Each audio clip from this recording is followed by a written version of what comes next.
Hal-hal ini wajib Anda tahu sebelum daftar merek Haki. Sebagai pemilik usaha, salah satu kewajiban yang nggak boleh diabaikan yaitu mendaftarkan merek usahanya. Lagi-lagi, yang perlu diingat bahwa daftar merek ini nggak boleh sembarangan. Karena 75% pendaftaran merek di Indonesia mengalami penolakan. Makanya, sebelum daftar merek, sebagai pemilik usaha, Anda wajib mengetahui 4 hal penting ini. Yang pertama, kapan sih waktu yang tepat buat daftar merek? Sebenarnya, semakin cepat untuk mendaftarkan merek, maka akan lebih baik. Karena prinsip perlindungan merek yaitu pemberian hak, bukan pemberian izin. Jadi, siapa cepat, dia yang berhak menggunakan merek tersebut. Tapi perlu dicatat, Anda harus yakin bahwa merek Anda benar-benar unik dan orisinil tanpa ada niatan meniru atau menjiplak merek-merek yang sudah didaftar sebelumnya. Cara untuk memastikannya, Anda bisa cek terlebih dahulu di mebiso.com/cek. Cukup masukkan nama merek dan tunggu beberapa saat. Setelah itu akan muncul merek-merek yang mirip dengan nama merek Anda. Yang kedua, menentukan jenis pendaftaran merek. Hal ini juga sering ditanyakan para pebisnis. Apa sih perbedaan jenis pendaftaran merek UMKM dan umum? Faktanya, yang bikin beda dua jenis ini adalah persyaratannya dan juga biaya pendaftarannya. Biaya pendaftaran jenis UMKM yaitu Rp500.000, sedangkan jenis umum Rp1.800.000. Meskipun lebih murah, namun jenis UMKM ini banyak persyaratan. Karena umumnya syarat pendaftaran merek cukup membutuhkan 2 syarat, yaitu yang pertama nama merek dan atau logo, yang kedua tanda tangan pemohon. Namun untuk jenis UMKM harus melengkapi 2 dokumen tambahan.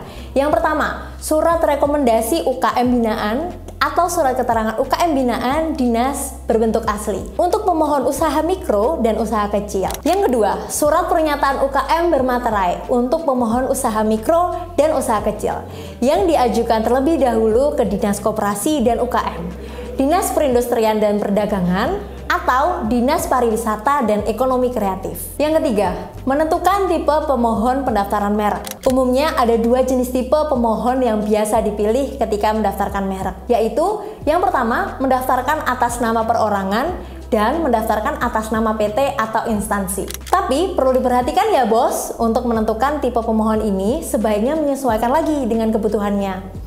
Yang pertama, ketika Anda ingin mendaftarkan merek atas nama pribadi, maka keuntungannya hanya Anda, satu-satunya yang berhak menguasai merek ini.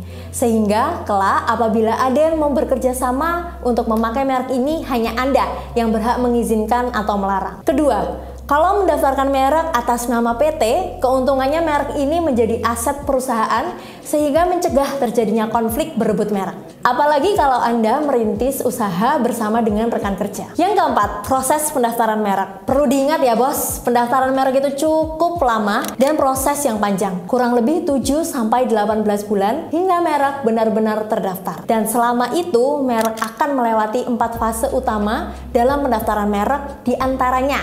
Yang pertama, pemeriksaan formalitas. Di tahap ini untuk memastikan apakah dokumen-dokumen yang dibutuhkan dalam permohonan pendaftaran merek sudah lengkap. Ketika belum lengkap, maka Anda akan diminta untuk melengkapinya kembali. Yang kedua, tahap pengumuman. Tahap di mana DJKI mengumumkan ke masyarakat bahwa ada merek baru yang sedang didaftarkan dan membuka kesempatan bagi pihak umum untuk mengajukan usul keberatan terhadap merek-merek tersebut. Yang ketiga, pemeriksaan substantif. Tahap ini memastikan merek yang dimohonkan tidak mirip dengan merek yang sudah terdaftar. Di tahap ini juga, usul keberatan dari masyarakat akan diperiksa DJKI dan kemudian ditentukan apakah merek Anda bisa mendapat usul tolak atau tidak. Yang keempat, penerbitan sertifikat. Tahap ini yang paling ditunggu-tunggu. Di sini, DJKI sedang mempersiapkan sertifikat merek Anda untuk dikirimkan kepada akun merek masing-masing pemilik. Selama perubahan-perubahan status ini harus Anda cek secara berkala, khususnya ketika Anda diminta untuk menanggapi surat keberatan. Karena jika terlewat, permohonan merek Anda bisa ditolak. Supaya lebih mudah untuk memantau perubahan status pendaftaran merek, Anda bisa menggunakan fitur monitoring dari mebiso.com/monitoring. Dengan fitur ini akan memudahkan Anda ketika ada perubahan status, maka akan muncul notifikasi pada WhatsApp Anda. Nah, jadi itu tadi hal-hal yang perlu Anda ketahui sebelum melakukan daftar merek. Klik tombol like jika video ini bermanfaat, tinggalkan komentar bila ada informasi menarik lainnya, share ke teman-teman Anda supaya manfaat berkali-kali lipat. Dan pastikan subscribe Mebiso untuk dapetin tips seputar merek lainnya.